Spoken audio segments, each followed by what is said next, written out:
bado tupo kutembea na neno linalo sema roho ya Mungu ikiwa ndani yako itatembea na wewe kama mafuriko, na hayo mafuriko hakuna wa kuyazuia.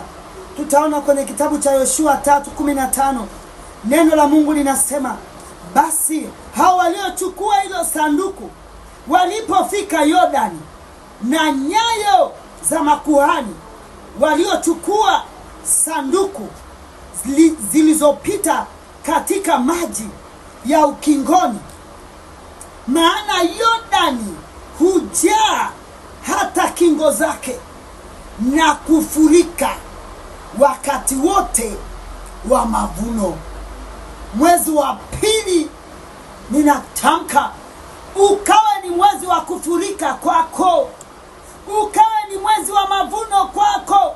Ndio maana kwambia siku ya kesho Alhamisi, Jona udongo utabaki madhabahuni, tutauombea ndani ya majuma matatu.